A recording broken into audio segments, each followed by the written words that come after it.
સર્વને મારા જય શ્રી કૃષ્ણ. આપ સર્વેનું મારી યુટ્યુબ ચેનલમાં હાર્દિક સ્વાગત છે. આજે આપણે જીવનમાં ઉતારવા જેવી અને ખૂબ જ સમજવા જેવી બૌદ્ધ કથા સાંભળીશું કે સૃષ્ટિને ન બદલી શકાય પણ આપણી દ્રષ્ટિને અવશ્ય બદલી શકાય. તો આ બૌદ્ધ કથાને અંત સુધી જરૂરથી સાંભળજો અને જો પસંદ આવે તો લાઈક અને શેર કરજો. અને જો ચેનલમાં નવા હોય અને ચેનલને સબસ્ક્રાઈબ ના કરી હોય તો જલ્દીથી કરી લેજો. અષ્ટાવક્ર ગીતામાં 10મા પ્રકરણમાં દ્રષ્ટિને બદલવાની વાત કરવામાં આવી છે. આપણી ભાવ સૃષ્ટિ અંતર સૃષ્ટિને બદલવાની ચર્ચા જનક રાજા સાથે કરી છે. અષ્ટાવક્રજી ત્રીજી દ્રષ્ટિને ઉઘાડવાનું કહી રહ્યા છે.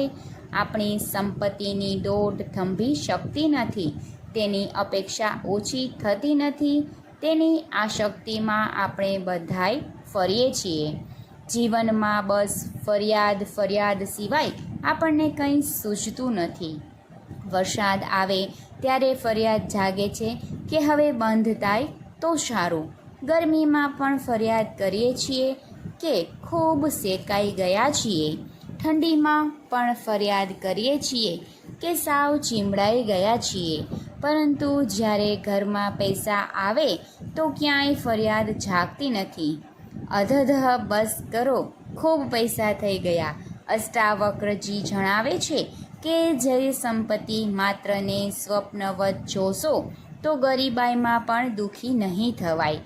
કારણ કે સપનાની દોલત મળે કે ન મળે તેનો કોઈ પ્રભાવ પડતો નથી.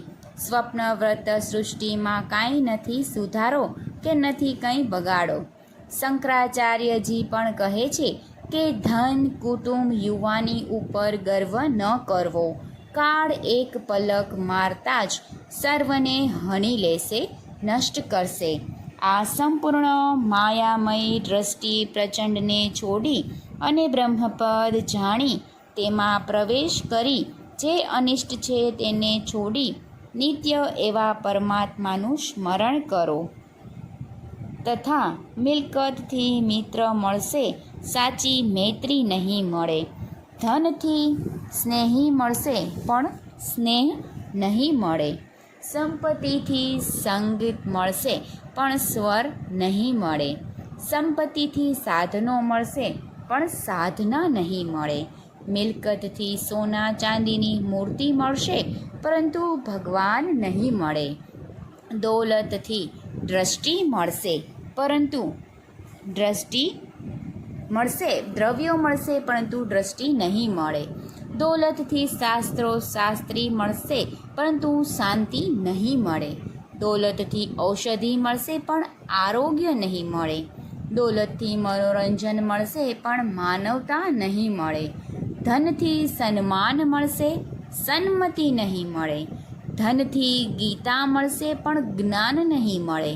ધનથી શિક્ષક શાળા મળશે પણ બુદ્ધિ નહીં મળે. ધનથી વ્યક્તિત્વ મળશે પણ અસ્તિત્વ નહીં મળે. જનક રાજાને નિમિત્ત બનાવી સમગ્ર વિશ્વની માનવ જાત માટે, મુમુક્ષુ માટે એકના એક વિચારો આપણા હિત માટે આપવામાં ઠસાવવા માટે, બોધ માટે અષ્ટાવક્ર એ એવા ઉપદેશો આપ્યા છે. આપણી વૃત્તિઓને બદલવા માટે, દ્રષ્ટિને બદલવા માટે, કલ્યાણકારી બનાવવા માટે ઋષિઓ, સંતો કે જ્ઞાનીઓ વારંવાર ઉપદેશો દ્વારા, કથાઓ દ્વારા સત્ય સ્વરૂપનું વર્ણન કરતા કદી અટકાતા નથી. વૈરાગ્ય મુનિ શ્રી ભર્તૃહરિને વૈરાગ્ય સ્મય 83માં સ્પષ્ટ કહ્યું છે કે આશા નામે નદી છે, તેમાં મનોરથ રૂપી જળ છે. તૃષ્ણારૂપી તરંગોથી તે ભરપૂર છે. તેમાં રહેલ આશક્તિને તરી અને પેલે પાર વિશુદ્ધ અંતઃકરણથી જ તરી ભવપાર નીકળી શકાય છે અને બ્રહ્મજ્ઞાનને માણી શકાય છે.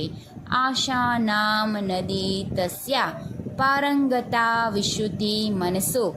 જ્યાં સુધી શરીર નિરોગી છે, વૃદ્ધાવસ્થા દૂર છે, ઇન્દ્રિયો ક્ષીણ નથી થઈ, આયુષ્ય બાકી છે, ત્યાં સુધીમાં વિદ્વાન બુદ્ધિશાળીએ આત્મકલ્યાણ માટે પ્રયત્ન કરવો જ જોઈએ. આગ લાગે ત્યારે કૂવો ખોદવા બેસે તે પ્રત્યે કેવો કહેવાય? તૃષ્ણા માત્ર બંધન છે, કારણ કે તૃષ્ણા સંતોષરૂપી ધન લૂંટી આપણને દરિદ્ર અને ભિખારી બનાવે છે. વિષયના ભોગો જ દુઃખને નિમંત્રે છે અને બધું ભૂલાવે છે. રમણભાઈનો એક નાનો એવો છોકરો અમેરિકાથી વારંવાર લખતો, અહીં ફરવા આવો, એકવાર જોવા જેવો આ દેશ છે. અંતે રમણભાઈ 6 મહિનાની ઓપન ટિકિટ લઈ અને ઉપાડ્યા. છોકરો ત્યાં 15 વર્ષથી સ્થાયી થયેલો. રમણભાઈનું વિમાન અમેરિકા પહોંચ્યું. રમણભાઈ તો એરપોર્ટથી ટેક્સી લઈ અને એડ્રેસ મુજબ દીકરાની મોટેલે પહોંચ્યા. ત્યાં તો આશ્ચર્ય વચ્ચે જોયું કે મોટેલ પાસે લોકોની ભીડ હતી. ત્યાં તો આગ લાગેલી. ફાયર બ્રિગેડના માણસો તે આગને બુઝાવતા હતા. રમણભાઈથી આ દ્રશ્ય સહન ના થયું. દીકરાની કમાણી ધૂળધાણી થઈ ગઈ.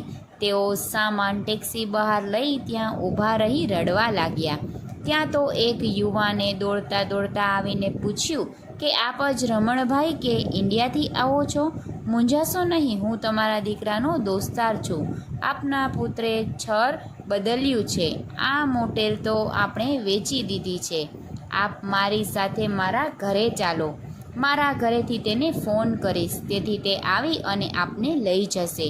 તે મને ગઈકાલથી જ આપના સમાચાર આપી ગયો હતો. રમણભાઈના આંસુ હવે સુકાઈ ગયા, કારણ કે તે મોટેલ બીજાની વેચાઈ ગઈ હતી. હવે આપણે ક્યાં નહાવાનું કે નીચોવવું પડશે. માણસને બીજા કોઈના દુઃખની ચિંતા કે અફસોસ રહ્યો નથી. એવા સ્વાર્થી બની ગયેલા માણસ હવે થઈ ગયા છે. રમણભાઈ પેલાના ઘરે ગયા અને ત્યાં પોતાના પુત્રને ફોન કર્યો. ખબર અંતર પૂછ્યા. પુત્રએ કહ્યું કે તે 10 મિનિટમાં તેમને લેવા આવે છે, પણ થોડું મોડું થાય તો ફિકર ન કરશો, કારણ કે તે મોટેલમાં આગ લાગી છે. તેનો સોદો હજુ પત્યો નથી. પૈસાની અંતિમ ચૂકવણી થાય તે પહેલાં જ આગ લાગી ગઈ છે. તેની ધમાલમાં જ હું એરપોર્ટ ઉપર આવી અને લેવા ન આવી શક્યો. રમણભાઈના સુકાઈ ગયેલા આંસુ ફરી ભરતી આવ્યા. તે ધ્રુસકે રડવા લાગ્યા. પસ્તાવો કરવા લાગ્યા કે હું ક્યાં આવા કપરા સમયમાં અહીં આવ્યો. આ તો દુકાળમાં અધિક માસ થયો. જ્યારે હોટલ આપણી જ છે ત્યારે આ શક્તિ છે, તે માટે બળી જવાનું દુઃખ છે, પરંતુ જ્યારે હોટલ પરાઈ છે ત્યારે આપણને તેમાં આસક્ત નથી કે તેનું દર્દ પણ નથી. આ રમણભાઈ કંઈ અમેરિકામાં નથી. અત્યારે અહીં જ આપણા શોમાં અનેક એવા રમણભાઈ હાજર છે જે આસક્તિથી દૂર છે અને અનાસક્તિથી સુખી છે. જ્યાં સુધી આપણી જિજ્ઞાસા જીવશે ત્યાં સુધી સુખ દુઃખ આપણને વળગી રહેશે. મોહ જ મહામૃત્યુ છે. મોહમ જહિમ મહામૃત્યુમ. તેને જીતી અને જ મુનિઓ વિષ્ણુના પરમ પદને પામ્યા છે. કર્મોનું સુખ એ ભ્રાંતિ છે. અસારે ખલુ સંસારે સુખ ભ્રાંતિ શરીરહી પાણે. કોઈ પણ કર્મે અંતે દુઃખ વિનાનું નથી. કર્મ પોતે જ અંતઃવાન છે, તો તે અનંત સુખ ક્યાંથી આપી શકે? કર્મથી સુખથી ભ્રાંતિ મળે છે. જેમ પોતાના અંગૂઠાને ધાવતા ધાવતા પોતાના જ મુખથી નીકળતી લાળને ભ્રમથી બાળક પોતાનું માની દૂધ સમજે છે, તેવી જ રીતે આ સંસારમાં અસારતા હોવા છતાં આપણને સુખની ભ્રાંતિ થાય છે. આમ આપણે આ બોધકથા પરથી એટલો સાર સમજીએ કે આપણે કદી ન વિચાર્યું કે બાળપણનું ખોવું રમતા રમતા યુવાની ખોઈ આસક્તિમાં વૃદ્ધાવસ્થા ચિંતામાં વ્યતીત થઈ રહી છે. રોજ બરોજ અંતિમ યાત્રાના દર્શન થઈ રહ્યા છે. હવે તો પરબ્રહ્મામાં ચિત્ત લગાવી અને ઉપરામ થઈને કર્મબંધનથી આપણે જીવન પ્રત્યેનો, સંસાર પ્રત્યેનો અને આ પુણ્ય એવા માનવ શરીરના ઉદ્ધાર માટે આપણી દૃષ્ટિ બદલવાની પ્રભુ શક્તિ આપે તેવી પ્રાર્થના કરીએ અને જીવનમાં સૌ કોઈના સુખ દુઃખમાં ભાગ બનીએ.